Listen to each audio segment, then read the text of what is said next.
On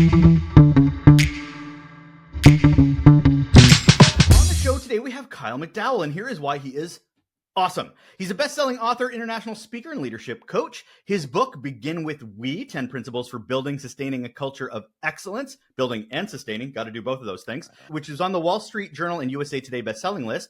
It lays the foundation for a collaborative and inclusive approach to leadership, my personal favorite. From the book, he's developed and implemented the 10 We's, a framework that has transformed leadership practices in numerous organizations. He's also a former Fortune 10 executive who led tens of thousands of employees around the globe. And now he's here talking with us about principles and inspiring a world of we-ness. If it's not a word, it should be, of we-ness leaders. Hello, Kyle.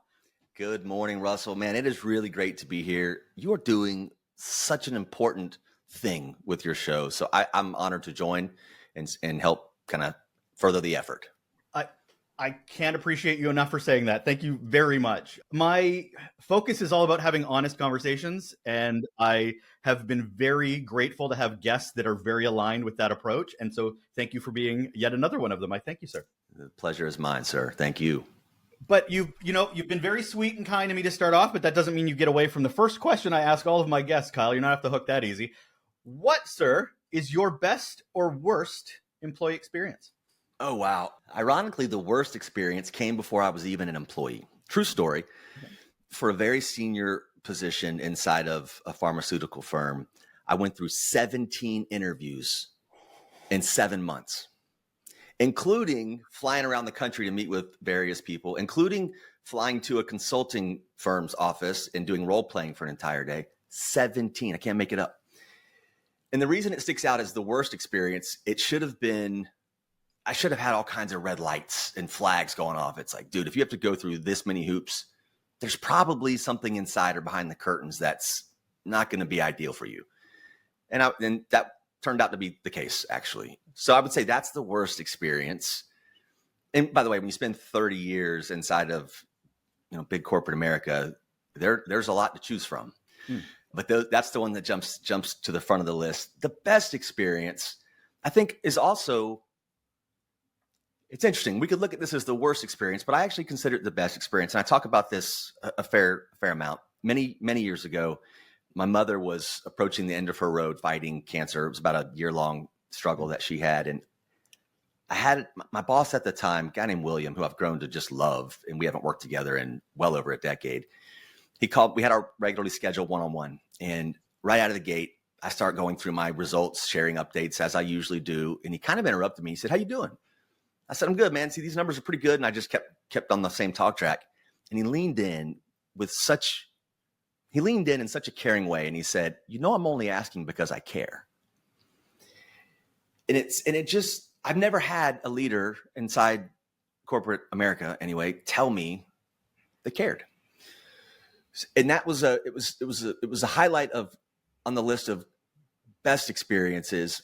But it's something that I've taken with me, because that was the first time I'd ever heard it, and it made it okay for me. Very senior guy, I was the COO of the organization, which told me it was okay to behave that way. And it wasn't a light switch for me, but it's something that I've worked on ever since then and have gotten better with over time, I'd like to think.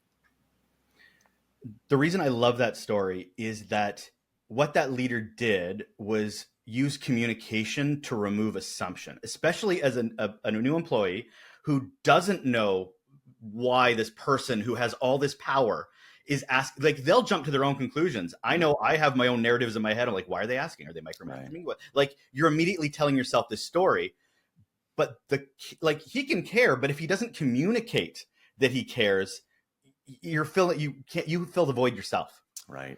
I love that.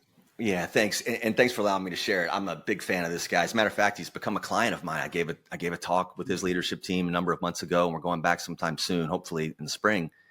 But it's just one of those things that it's never left me. I remember it like it was yesterday. And that's one of the big reasons I asked this question is not only, well, first off, the reason I asked this question, everybody doesn't talk about stories from last week or last month. It's always like from decades ago. Sure. Because good or bad, it shaped their own leadership journey.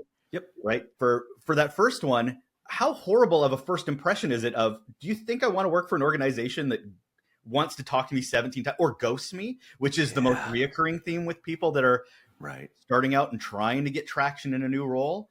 So thank you for sharing both the good and the bad of it. Yeah, you bet. It's interesting because it does lead into our conversation pretty easily, because we're talking about what principle-based leadership looks like. And you showed an example of how horrible it can be with that first relationship that we're starting with these applicants, but also this very principled leader that was showing you sort of the way of how to engage and interact. Kyle, how do you define principle-based leadership?